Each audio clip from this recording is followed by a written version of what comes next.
जितने भी जनाब वाला जो मतलब है कि जितने भी मतलब है इसके अंदर डिवाइसेस हैं, फ्लॉपी डिस्क भी अभी आ गई है, तो इसके अंदर एक बड़ा इंपॉर्टेंट सवाल आता है, which is the cheapest cheap. अच्छा, इसके बाद एक और भी होता है जनाब, जिसको मैं क्या कहता हूँ, यूएसबी। एक यूएसबी भी होता है, यूएसबी। और इधर एक फ्लॉपी डिस्क भी लिख लें। अच्छा, यूएसबी क्या होता है? यूएसबी होता है एक्चुअली एक फ्लैश ड्राइव होती है, हम अपने जेब के अंदर इसको रख सकते हैं। तो यूएसबी का स्टैंड फॉर क्या होता है? यूनिवर्सल, क्या होता है? यूनिवर्सल, यूनिवर्सल सीरियल बस। यूनिवर्सल सीरीज बस। मैं दोबारा लिख देता हूँ, यूनिवर्सल सीरियल बस, यूनिवर्सल सीरियल बस। ये जनाब दो इंपॉर्टेंट होते हैं इसके अंदर जो कि आपने पढ़ने हैं। अच्छा, इसके बाद मैं आपको एक बात बताता हूँ।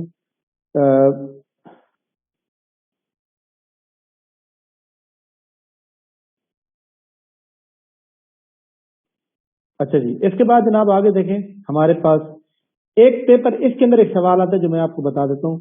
सवाल ये आता है कि विच is the cheapest memory of computer. Cheapest का मतलब है सस्ती तरीन। हाँ जी, कोई बताएगा कि इनमें से कौन सी है चीपेस्ट? फ्लॉपी डिस्क का सर। और क्या बताएं? सीडी। नो।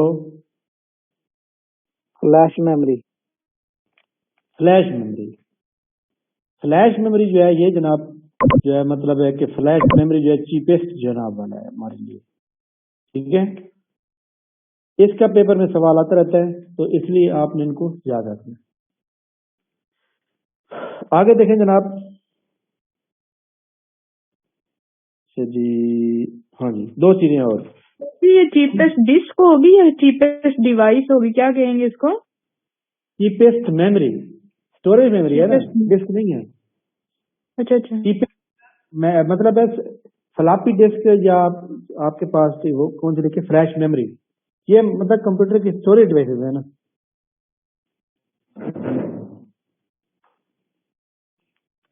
अच्छा जी, इसके बाद आगे चलें। और सर जो अभी जो डिवाइसेस आ रही हैं सर, ब्लूटूथ डिवाइसेस और दूसरी जो हैं यूएसबी सर ड्राइव वगैरह, तो ये कौन सी होंगी? ये है ब्लूटूथ डिवाइस, इनका नाम ब्लूटूथ डिवाइस। ठीक है सर यूएसबी तो ब्लूटूथ नहीं होगी ना, यूएसबी तो कनेक्ट होती है। यूएसबी तो यूनिवर्सल बस, यूनिवर्सल सीरीज बस है, जो मैं बता चुका हूँ। वैसे इसको वैसे हाँ, इसका नाम कौन सा देंगे? आउट इनपुट डिवाइस का देंगे, आउटपुट डिवाइस का नाम? ये हमारी मतलब है हार्डवेयर डिवाइसेस होती हैं, इनको हम जो है स्टोरेज डिवाइसेस देंगे। ना ही इनपुट है ना ही आउटपुट है, स्टोरेज डिवाइसेस।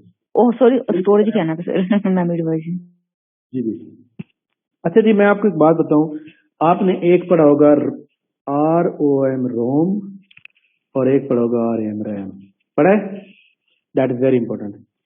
पेपर में आता है रैम, रोम स्टैंड फॉर, रोम का मतलब होता है रीड ओनली। और ये क्या है जनाब? Read access memory. Random access memory, random access memory. अच्छा जनाब, रीड ओनली मेमोरी जो होती है, इसके बारे में और भी सवाल आ सकते हैं। जो रोम जो होती है, ये हमारे, इसको मैं थोड़ा सा नीचे लिख देता हूँ। पहले रोम के नाम। अच्छा जी, इसके लिए आपने मजीद इसकी सवाल कौन से आ सकते हैं? बूटिंग प्रोसेस इसी के अंदर होता है। इसको जनाब नॉन वोलेटाइल मेमोरी भी कहते हैं।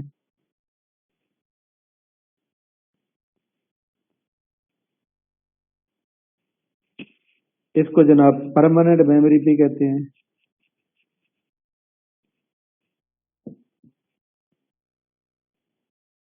ठीक हो गया? परमानेंट मेमोरी भी कहते हैं। इसके अलावा इसका नाम और क्या हो सकता है? अच्छा जी, आगे देखें। ये मतलब ये वाली आपने इसके बारे में लिखनी है। अच्छा जी, सर वोलेटाइल मीनिंग? वोलेटाइल का मतलब जिसमें कोई तब्दीली ना हो सके, ठीक है। मतलब एक चीज जो है ना वो आपके पास मौजूद है, फिक्स है। अच्छा जी, जैसे रीड ओनली मतलब सिर्फ आप पढ़ सकते हैं, तब्दीली नहीं कर सकते, ओनली। ये किताब जो होती है आपके पास, किताब लिखी होती है, आप ये चाहते हैं कि ये लाइन मिटा के मैं यहाँ और लाइन लिख लूँ। इसी तरह कंप्यूटर की कुछ ऐसी डिवाइसेस हैं जिनका जो डाटा है वो फिक्स है, उसको तब्दील नहीं कर सकते। मुझे ये बताएं, जब आप कंप्यूटर होता है आपके पास एक डी ड्राइव में फोल्डर है, वहाँ किसी की सीवी पड़ी हुई है, आप उसके अंदर तब्दीली कर सकते हैं? कर सकते हैं। वो कौन सी डिवाइसेस है? वो है रैम। लेकिन अगर आपकी विंडो हो चुकी है, विंडो के अंदर तब्दीली कर सकते हैं? नहीं कर सकते, क्योंकि विंडो जो होती है रोम होती है। अच्छा जी, इसके बाद रैम के ऊपर आप आ जाएं। रैम के बारे में मैं लिखवा चुका हूँ, रैंडम एक्सेस मेमोरी। इसका ये उसका उलट होगी। जैसे ये था ना, मतलब है कि वोलेटाइल, ये मतलब नॉन वोलेटाइल, तो ये सर इनकी कैपेसिटी भी होती है? वोलेटाइल मेमोरी वो मैं बताता हूँ। वोलेटाइल मेमोरी, अच्छा जी, नॉन परमानेंट,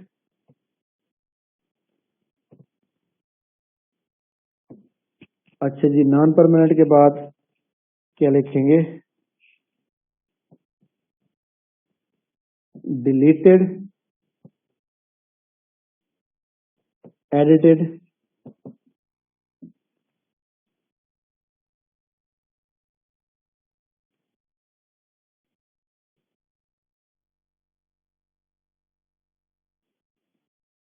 बस ये चीजें आप ये पेपर के अंदर आ सकती हैं जो मैंने आपको लिखवा दी। इसके बारे में याद रखिएगा।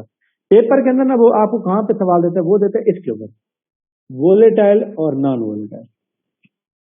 नॉन वोलेटाइल मतलब जिसके अंदर तब्दीली करना मुमकिन ना हो, वोलेटाइल जिसके अंदर तब्दीली कर सकते हैं। तो रैंडम एक्सेस का मतलब होता है पहुंच, जो चीज आपकी पहुंच तक हो उसको हम क्या कहते हैं?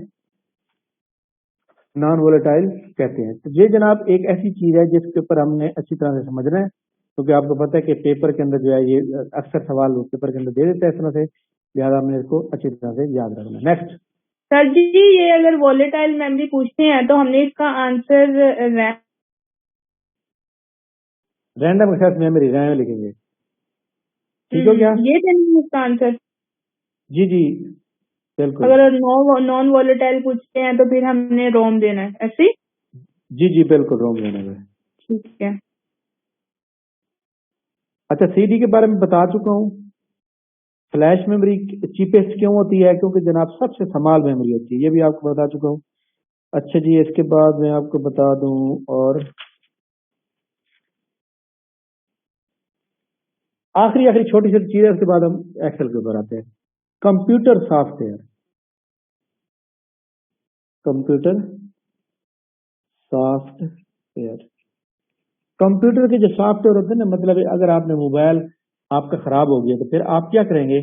फिर आप जनाब वाला उसको क्या करेंगे? आप उसको जो है इसके ऊपर जो है मतलब दोबारा सॉफ्टवेयर कराएंगे, ताकि आपका जो सॉफ्टवेयर खराब हो गया तो वो दोबारा से सही हो सके। कंप्यूटर सॉफ्टवेयर के अंदर जनाब क्या चीज आती है? कंप्यूटर सॉफ्टवेयर हमारे पास दो तरह के होते हैं। नंबर वन है हमारे पास system software, system software. Number two हमारे पास है जिसको हम कहते हैं एप्लीकेशन सॉफ्टवेयर, एप्लीकेशन सॉफ्टवेयर। देखिए मैं आपको बताऊं ना कि जैसे आपके मोबाइल के अंदर जब आप मोबाइल खरीदते हैं तो आपके उस मोबाइल खरीदते हैं तो उसके अंदर जो एक मतलब है कि ऑलरेडी एक सॉफ्टवेयर इंस्टॉल मिलता है आपको कंपनी की तरफ से, वो होता है सिस्टम का सॉफ्टवेयर, ठीक है। वो अपडेट होता रहता है, उसको आप मतलब है कि वो कंपनी की तरफ से एक मैसेज आता है या मतलब है आपको अपडेट आता है, तो अपडेट कर सकते हैं उसके अंदर। इसके बाद system software, application software. Application software जो होता है ये जनाब, हम जैसे आपने मोबाइल आज नया लिया तो उसके अंदर जस्ट मोबाइल होगा और आप कॉल मिला सकते हैं, बस। इसके अलावा वो बिल्कुल खाली होगा। अब आपने पहली बार सबसे पहले आपने व्हाट्सएप इंस्टॉल करना है, उसके बाद आपने जनाब वाला फेसबुक मतलब ऐप इंस्टॉल करनी है, उसके बाद आपने जनाब यूट्यूब की ऐप इंस्टॉल करनी है, उसके बाद जनाब आपने मतलब ऐसी वो चीज जो आप डेली इस्तेमाल करते हैं वो सारी आप इस्तेमाल करते हैं। तो सबसे पहले कहाँ पर जाएंगे आप कि आपने जनाब मतलब है कि उसके ऊपर जाकर जनाब वाला जो आपका क्या कहते हैं उसको, जहाँ से डाउनलोड करते हैं प्ले स्टोर, वहां से जा करते हैं। तो ये नहीं, वहां से जो प्ले स्टोर से आप जो भी एप्लीकेशन ऐड कर रहे हैं वो हमारा एप्लीकेशन सॉफ्टवेयर चलाता है, ठीक है। अब आपने उसको खुद देखना है। अब मुझे एक बात बताएं, ये जो हम MS एक्सेल है, MS एक्सेल जो है सिस्टम सॉफ्टवेयर है या एप्लीकेशन सॉफ्टवेयर है? MS एक्सेल जो हम पढ़ने जा रहे हैं, या वर्ड जो पढ़ लिया हमने, MS वर्ड पढ़ लिया, एप्लीकेशन एप्लीकेशन एप्लीकेशन है, क्योंकि जनाब उसको हमने बाद में इंस्टॉल किया है, यानी उसके कंप्यूटर के इंस्टॉल होने के बाद जो हम इंस्टॉल करते हैं अपने जाती इस्तेमाल के लिए। अच्छा, टाइपिंग मास्टर क्या है? टाइपिंग मास्टर एक एग्जांपल ऑफ एप्लीकेशन सॉफ्टवेयर और जी एप्लीकेशन है सर। application।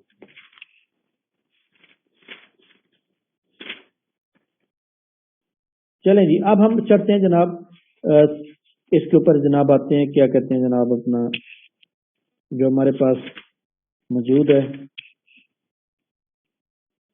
अच्छा जनाब, आप सारे मौजूद हैं, मुझे ये बताएं, मैंने आपको वर्ड काउंट की शॉर्टकट की क्या बताई थी?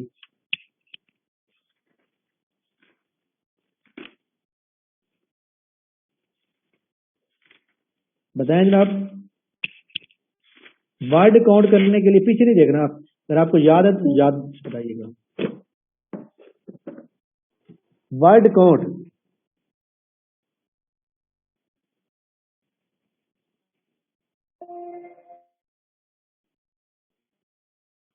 नहीं समझ आ रही?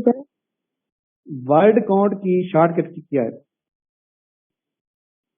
सर ये तो सुनी नहीं। कोई याद नहीं, मैंने लिखवाई थी।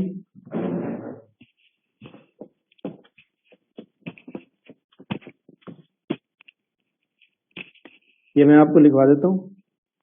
कंट्रोल प्लस शिफ्ट, आगे भी था, जी होगा सर। कंट्रोल प्लस शिफ्ट, और कौन सा था? और जी, कंट्रोल प्लस बिल्कुल। शिफ्ट प्लस जी। ये जनाब इसकी शॉर्टकट की है, ठीक है, जो आपने अच्छी तरह से याद रखनी है। तो मतलब है आपने इसको जो है भूलना नहीं है। अच्छा जी, आगे देखें, हमारे पास सर जो ये important ऑल्टर चीज शिफ्ट में सर ये गुड़मुड़ हो जाते हैं आपस में। हाँ है तो ऐसे। ये जो शॉर्टकट कीज होती है ना, मैं आपको बताऊं, ये कंप्यूटर की मतलब है उन्होंने खुद बनाई होती है। इस शॉर्टकट कीज को हम खुद भी बना सकते हैं, मतलब ये शॉर्टकट कीज को हम खुद भी मतलब तब्दील कर सकते हैं अगर हम चाहें तो, ठीक है, ये जरूरी नहीं है जनाब। अच्छा जी, अच्छा सर ये कब आई इन्फॉर्मेशन? नहीं मैं तो कर लेता हूँ आराम से, इतना मुश्किल नहीं है, बहुत आसान है। एक मतलब है जहाँ पे सेटिंग में याद करना पड़ता है वो हो जाता है। तो खैर ये मतलब है हमने बाय डिफॉल्ट काम करने, हमने इसको पंगे नहीं लेने, इनके सॉफ्टवेयर के ऊपर नहीं जाता, सर जी फिर हम जनाब अपनी अपनी जाकर शॉर्टकट की लिखाएंगे और नीचे ये लिख देंगे कि ये हमने खुद सेटिंग में जाके सही की थी। हाँ सही है, वो भी फिर अपनी मर्जी के बंदे को सेलेक्ट करेंगे। वो तो लग रहा है ऑलरेडी कर रहे हैं। सर ये वर्ड, एक्सेल और पावर पॉइंट में सवाल ज्यादा किस में से आने हैं? पावर पॉइंट में से, एक्सेल में से, वर्ड में से? ये जो मैंने अभी आपको पढ़ाया ना, ये कंप्यूटर का बेसिक नॉलेज पढ़ाया है, ठीक जी है, जी। ये उसमें से आएंगे तकरीबन कोई ऑलमोस्ट 5%, ठीक। अच्छा जी, इसके बाद 5% आएंगे जनाब शॉर्टकट की, शॉर्टकट। हाँ बता दें, मैं सक्सेस का थोड़ा सा बता दें। जी जी मैं बताता हूँ। अच्छा, पांच नंबर के आएंगे जनाब, ये जो अभी इंट्रोडक्शन में बता रहा था, इंट्रोडक्शन, 5 नंबर की शॉर्टकट की। 10 नंबर का आएगा वर्ड, MS वर्ड। अच्छा जी, 5 नंबर पावर पॉइंट और एक्सेल। ये याद रखिएगा, जो मैं आपको पढ़ाता जा रहा हूँ, खासतौर कल जो मैंने आपको पढ़ाया था कंप्यूटर ना, उसमें से काफी सारे सवाल आएंगे, ठीक है। हाँ जी, आपने किसने कहा है कि क्या चीज, मुझे याद नहीं रहा, एक्सेल पूछा है या पावर पॉइंट आपने कहा जी? वो सर एक्सेस MS सर जो रात वाला लेक्चर होता है ना। अच्छा जी, देखिए जी, मैं आपको बताऊं कि ये मैं पढ़ा रहा हूँ MS माइक्रोसॉफ्ट एक्सेल। इन्होंने एक सवाल किया है, माइक्रोसॉफ्ट जो है MS एक्सेस क्या चीज है, ठीक है। MS एक्सेस जो होता है ना कंप्यूटर के अंदर, जो हमारे जो ना मतलब MS ऑफिस है, MS ऑफिस का ये हिस्सा है, यानी ये दोनों मतलब है उसका हिस्सा है। MS एक्सेस जो होता है इसके अंदर हम कौन कौन सा काम करते हैं, जिस तरह हम MS से जनाब वाला हमारे पास जो वर्ड है उसके अंदर हम लेटर, रिपोर्ट, शादी के कार्ड, किसी किताब लिख सकते हैं, बहुत कुछ कर सकते हैं। लेकिन माइक्रोसॉफ्ट एक्सेल के अंदर हम फार्मूले वगैरह कैलकुलेट करते हैं, बजट वगैरह बनाते हैं। लेकिन एक्सेस के अंदर क्या करते हैं, माइक्रोसॉफ्ट जो है एक्सेस जो है ये जनाब एक डेटाबेस मैनेजमेंट सिस्टम भी कहते हैं, जिसके अंदर जनाब हम जो है मतलब समझ लें कि क्यूरीज, रिपोर्ट और इसके अलावा जनाब लेटर और टेबल। सबसे पहले क्यूरी के बाद टेबल के बाद रिपोर्ट के बाद लेटर, ये 4 काम कर सकते हैं। कैसे मतलब मैं आपको बताता हूँ, ये MS एक्सेस की बात कर रहा हूँ। फॉर एग्जाम्पल जी, सबसे पहले MS एक्सेस जो लाइक एक छोटा सा सॉफ्टवेयर टाइप होता है। फॉर एग्जाम्पल आपने एक कॉलेज खोल लिया, आपने बच्चे जो है जनाब फर्स्ट ईयर के, सेकंड ईयर के, थर्ड ईयर के, सबको आपने एडमिशन दे दिया। अब आप एक पहले टेबल बनाएंगे, जस्ट टेबल के अंदर क्या होगा भाई, आज की डेट क्या है, डेट लिखेंगे, उसके बाद नंबर 1 अली आ गया जनाब, 5000 इसने फीस पे कर दी, फर्स्ट ईयर का स्टूडेंट है, अच्छा इसका मोबाइल नंबर ये है, जो मर्जी लिखते जाएंगे, हर कॉलम बनता जाएगा खुद ब खुद। ठीक, अब ये जो आपका ये बन रहा है, ये इसको हम कहेंगे क्यूरी, और ये क्या चीज क्रिएट कर रहा है, वो टेबल क्रिएट कर रहा है। अब जब ये डाटा सारा इंटर हो जाएगा, तो डाटा इंटर होने के बाद फिर आप किसी से रिपोर्ट भी बना सकते हैं, आप किसी से टेबल भी क्रिएट कर सकते हैं। हद तक कि जो क्यूरी होती है वो जस्ट इसलिए होती है भाई आप ये चाहते हैं कि जो लड़के फर्स्ट ईयर के हैं उनकी रिपोर्ट अलग हो, जो लड़के जिनका मतलब है सब्जेक्ट सेकंड ईयर के हैं जस्ट उनकी क्यूरी अलग हो। ठीक है, तो इसलिए याद रखिएगा कि ये हमारे पास जो एक्सेस है इसको हमने थोड़ा बहुत पढ़ना होता है, यानी MS access is used for queries, tables, reports, for creating report. ठीक है, of given information, it is also database management system. इसके बारे में हम थोड़ा सा पढ़ेंगे भाई। सर इंटरनेट का भी था ना कि वो इंटरनेट के बारे में क्वेश्चन आएंगे सर, वो IT ऐसा कुछ लिखा हुआ था, आपने पढ़ा होगा सर? हाँ बिल्कुल, इंटरनेट वो मैंने पढ़ा था बिल्कुल, इंशाल्लाह ताला उसकी टेंशन बिल्कुल न लें। ये याद रखिएगा, जो मैंने आपको टेस्ट के कल मैंने आपको 74 पेजेस दिए हैं टेस्ट के लिए, जिन लोगों ने उसको 2 बार अच्छी तरह से पढ़ लिया है उनके इंशाल्लाह 25 से ऊपर नंबर आए। ठीक है, 30 में से। अच्छा जी, माइक्रोसॉफ्ट एक्सेल के ऊपर जाते हैं। इसके अंदर सबसे पहले जनाब माइक्रोसॉफ्ट एक्सेल के अंदर जो एक होती है जनाब वर्कशीट, क्या होती है? वर्कशीट। अच्छा जी, वर्कशीट के बाद जनाब हमारे पास एक और आती है जिसको हम क्या कहते हैं भला, वर्कबुक। हाँ जी, इन दोनों में दरमियान क्या फर्क है वो बताएगा? वर्कशीट और वर्कबुक में क्या फर्क है?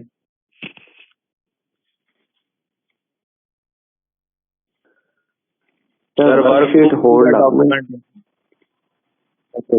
वर्कबुक है वो सिंगल शीट होगी स्पेसिफिक। अच्छा जी, देखिए जी, मैं आपको एक बात बताऊं कि जब भी हम एक्सेल को ओपन करते हैं ना, ठीक है, एक्सेल को जब ओपन करते हैं 2000 जो मतलब है हमारे पास 16 है ना, उसके अंदर जब भी हम वर्कबुक ओपन करेंगे, ऐसे मतलब है एक्सेल की शीट ओपन करेंगे, तो ये सारा मतलब ऊपर आपका टाइटल बार ये सारा कुछ आ जाएंगे, यहाँ पर आपके रूलर बार, यहाँ स्टेटस बार, सब कुछ। तो यहाँ पर वो लिखेगा शीट नंबर 1। 2016 से पहले क्या होता था, ये ऑलरेडी 3 शीटें ओपन होती थी। कितनी? 3। लेकिन 2016 में कितनी है? 2016 में जस्ट 1 ओपन होती है। ठीक है, अगर इसको जनाब वाला हमारे पास एक शीट मौजूद है, इस पूरी को हम कहेंगे वर्कशीट।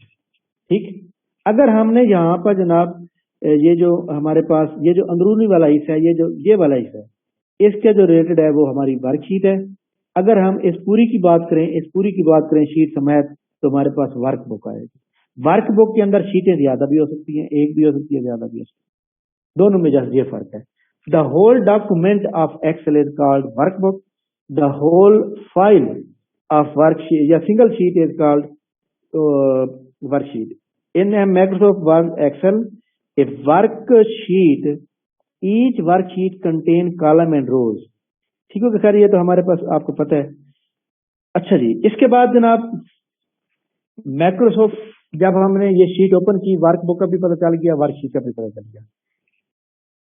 ये जनाब हमारे पास जो लाइन होती है इसको हम कॉलम कहते हैं, और ये जो इस तरह लाइन होती है उसको हम क्या कहते हैं, रोज कहते हैं।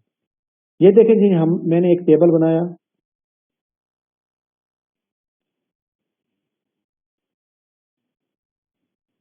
हाँ जी, कोई बताएगा कि इस टेबल के अंदर कितनी रोज और कितने कॉलम है? 3/3 3/3 3/3 मतलब है 3 रोज है और 3 कॉलम है, ठीक है। अच्छा जी, अब देखिए फॉर एग्जाम्पल मैं आप यहाँ पे सिंगल टेबल बनाता हूँ, ये बता, ये यहाँ पे कितने हैं? ये भी टेबल है मेरा 1/1। इसका मतलब ये हुआ कि जनाब the combination of rows and cell, combination rows and column is called cell. इस चीज को हम क्या कहते हैं, सेल कहते हैं। यानी जहां पे रोज और कॉलम का कॉम्बिनेशन कर दिया जाए सिंगल का, उस सिंगल का कॉम्बिनेशन हमारे पास क्या कहलाता है, सेल। यानी ये हमारे पास हो गया कॉलम, ये हमारे पास हो गया रोज, और ये वाला जो हिस्सा ये हमारे पास क्या कहलाएगा, सेल। कॉलम रोज सेल का पता चल गया, ओके जनाब। अब ये शीट जब ओपन हो जाती है, इसमें रोज कितनी होती है और इसके अंदर जनाब कॉलम कितने होते हैं। इस सिंगल शीट जब हम ये ओपन करते हैं एक्सेल की शीट के अंदर जनाब मेरे ख्याल में जो रोज होती हैं वो होती हैं 10,48,576, और कॉलम जो होते हैं आजकल की शीट में आ रहे हैं 16,384। ठीक, तो ये याद रखिएगा। रोज ज्यादा क्यों है? रोज ज्यादा होती है ना, रोज देखो ना, रोज के ऊपर काम ज्यादा होता है, कॉलम के ऊपर कम होता है, ठीक है।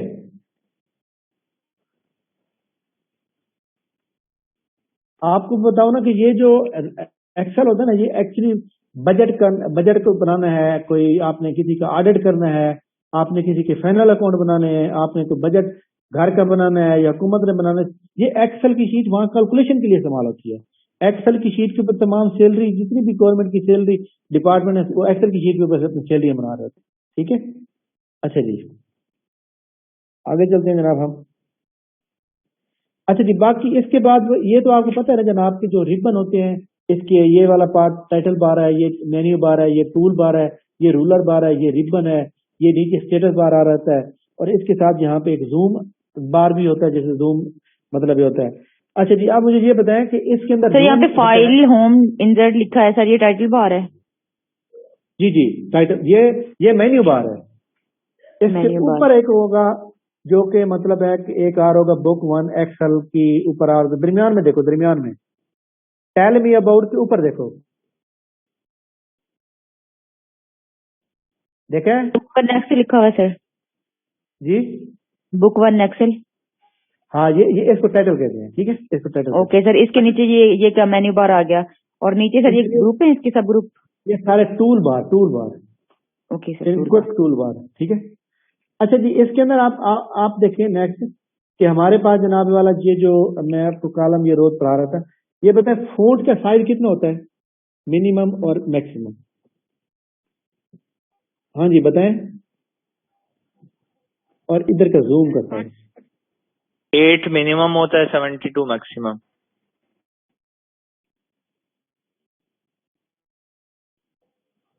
मिनिमम 8 से भी कम होता है। कितना होता है यार, कोई हाल नहीं, कल मैंने बताया नहीं था, 1 से लेकर 409। 400। और जूम कितना होता है? जूम होता है कम से कम 10%, और मैक्सिमम कितना होता है? 400। यार कल मैंने लिखा और आप भूल भी गए, पेपर में क्या करोगे? और भाई जो लेक्चर रिकॉर्ड होता है या आप नोट करते हैं उसको एक बार पढ़ तो लिया करें कम। अच्छा जी, आगे देखें।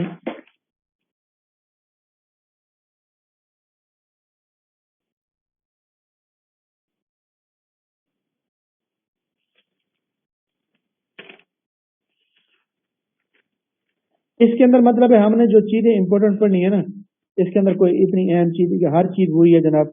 अच्छा ये बताएं जनाब, कंट्रोल H अगर यहाँ पे दबाएं तो क्या चीज होगी?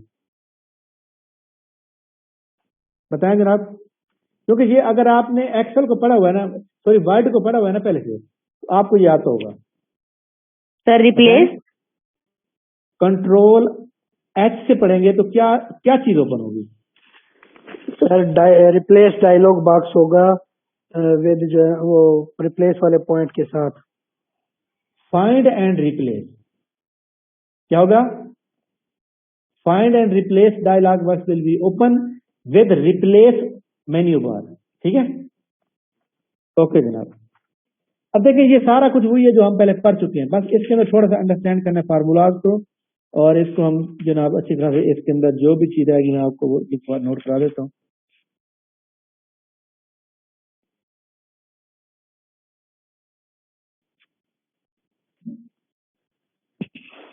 स्क्रीन शॉट बनाने तो बना लें, स्क्रीन शॉट बना लें जल्दी यार। मैं आपको कुछ फार्मूले लिख देता हूँ, फंक्शन लिख देता हूँ, क्योंकि ये पेपर में आने के चांस हैं। उसके बाद फिर हम कंप्यूटर को इस तरह अच्छी तरह से पढ़ेंगे।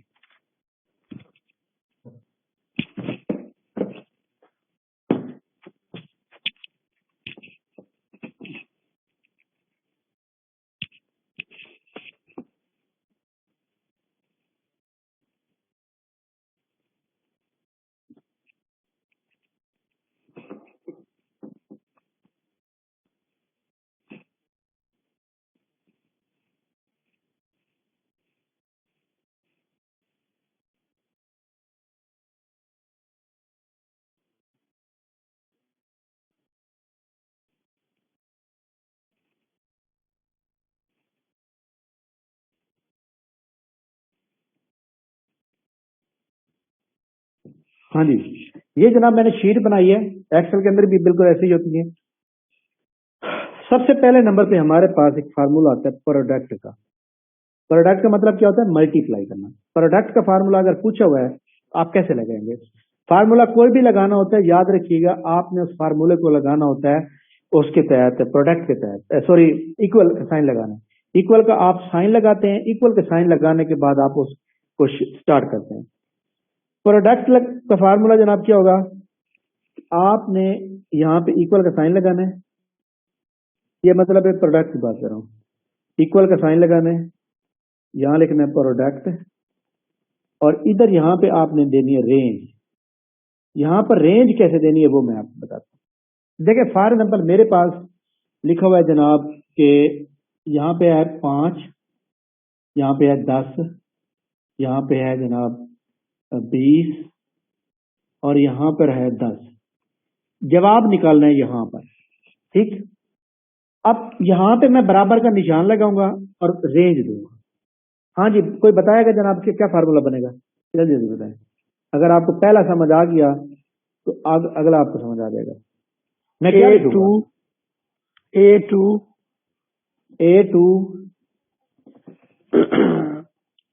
उसके बाद हो जाएगा सर E2 D2 A2 सम आएगा ना पहले। हाँ जी, सम उधर आएगा ना सर, सम इक्वल लगा दिया ना, सम करना है, क्या करना है सर? नहीं, मैंने कहा कि प्रोडक्ट का मतलब क्या होता है? ज़रब करना, यानी 5 10 सर 10 ऐसे मल्टीप्लाई करेगा, ये आपस में सारे आपस में मल्टीप्लाई होंगे, डायरेक्ट जवाब आएगा। मतलब है ये डबल, जिस क्या कहते हैं सेमीकोलन, और D2 ए से लेकर D2 तक जितने भी आ रहे हैं वो उसका जवाब निकाले। अगर मैं ये कहता हूँ इसी के मुताबिक, मैं ये कहता हूँ जनाब कि वो एवरेज निकालें, सॉरी सम करें, SUM सम के लिए मैं क्या करूंगा? यहाँ पे इक्वल का साइन लगाऊंगा और मैं लिखूंगा जनाब याला यहाँ पर सम, SUM सम, और यहाँ पे मैं क्या लिखूंगा?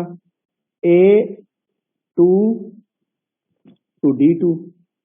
तो जनाब ये सारे जमा होकर यहाँ जवाब आ जाएगा, ठीक। अगर मैं लिखता हूँ जनाब के एवरेज, मुझे चाहिए इनकी एवरेज चाहिए, तो मैं यहाँ बराबर का निशान लिखता हूँ, मैं लिखूंगा जनाब यहाँ पे एवरेज, और मैं रेंज दूंगा, रेंज है A2 से लेकर D2। ये इस तरह भी दी जा सकती है। अगर फॉर एग्जाम्पल मैं आपको ये लिख देता हूँ यहाँ पे 5 20 35।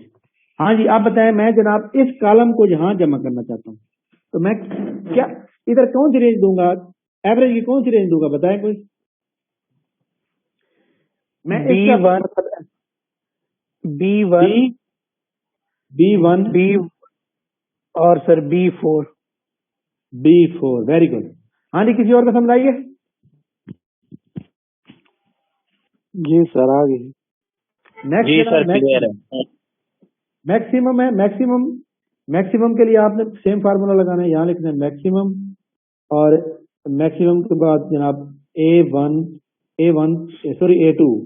A2 D2। अच्छा सर, अभी यहाँ पे जो है ना एक चीज और क्लियर करते थोड़ी सी। जी जी, ये जो सम वाला है ना, सम वाला, इसको जरा देखें थोड़ा सा। A2, आसाम वाला। हाँ देखें सर, A2 और D2 है।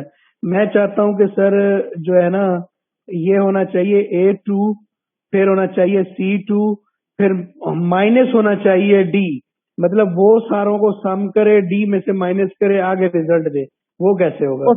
उसके लिए मतलब हम पता क्या करेंगे, ये बराबर का निशान, ठीक है, जी यहाँ पे हम डायरेक्ट खुद लिखेंगे बराबर is equal to A2 plus B2 plus C2 minus D2, जवाब आ जाएगा। ठीक, ठीक हो गया। अच्छा जी, आगे देखें। मिनिमम का पता चल गया। अच्छा जी, काउंट का मतलब होता है वर्ड को काउंट करना। बस यानी आपने जो भी फार्मूला लगाना है आपने यहाँ पे वो लिखना और रेंज देनी बस। इसके बाद जनाब कोई, हाँ जी, टू डे जनाब आप ये चाहते हैं कि मैंने शीट बनाई है, इसके आज की डेट मतलब प्रिंट हो जाए। आज की डेट कैसे प्रिंट होगी? आज की डेट प्रिंट इस तरह होगी कि जनाब अगर वो जनाब वाला हमारे पास जो है कि इसके बारे में जो है मतलब है कि आपको पता है कि बहुत सी चीजें ऐसी चीजें मौजूद होती हैं कि आप उसके अंदर जो है बहुत सी शीटें बनाते हैं जिसके अंदर आप खुद चाहते हैं कि कंप्यूटर खुद अपनी डेट प्रिंट करे, ताकि आपका जो चेक करने वाला बंदा हो उसको पता चले कि वाकई उसने उसी दिन काम किया था। टू डे के लिए आपका फार्मूला क्या होगा?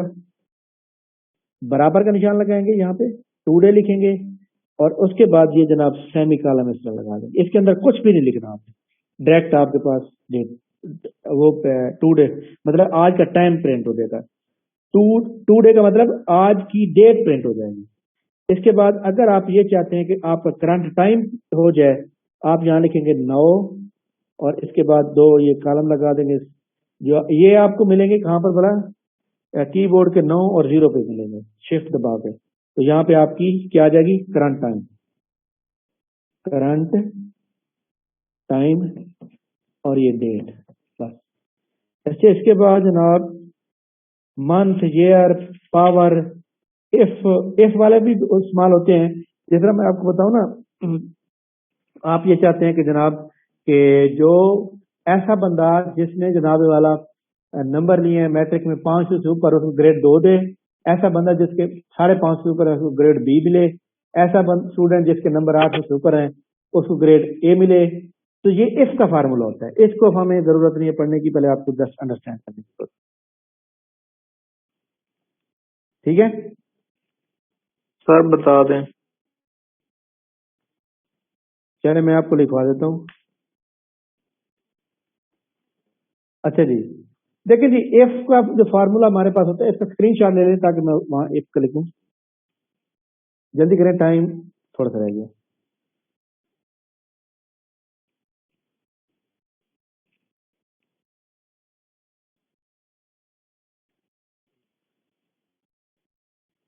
अच्छा, इफ फार्मूला जो होता है हमारे पास, इफ क्या होगा?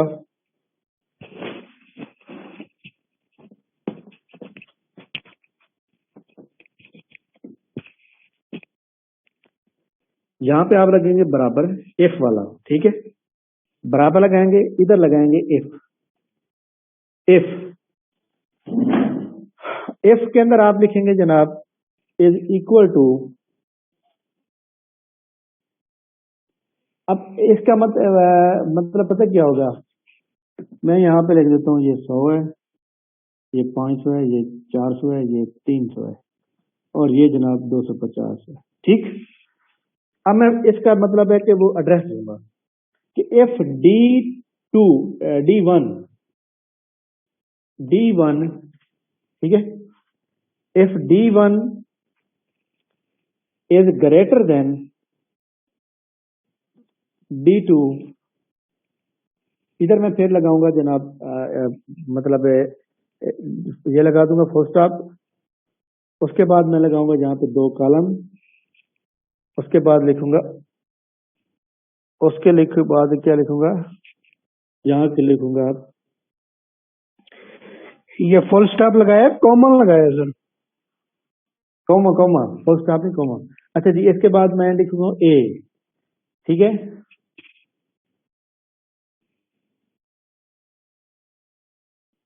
अच्छा, इसके अंदर मैं आपको थोड़ा सा और बता दूं, वो कहता है डी जनाब वाला 1 जो है, D1 इज ग्रेटर देन 350, ठीक है। यहाँ पे कॉमा लगाएंगे, सेमी कॉलम, इधर आप लिखेंगे 5, इधर खत्म करके और इसको जनाब बंद कर देंगे। इसके बाद फिर हम जनाब एक और, अगर हम ले चाहते हैं कि वो फेल करे, यहाँ पे कॉमा लगाएंगे और हम लिखेंगे जनाब D1 is less than 350, commas, inverted commas, fail लिख दो बस। अब क्योंकि ये 2 चीजें आ गई हैं तो यहाँ पे कॉलम 2 बन जाएंगे।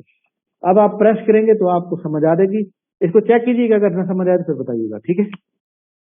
तो ये जनाब इंपॉर्टेंट चीजें थी। इंशाल्लाह एक्सेल के ऊपर हमारा कल का जो लेक्चर होगा वो बहुत इंपॉर्टेंट होगा, वो मैं आपको बता दूं।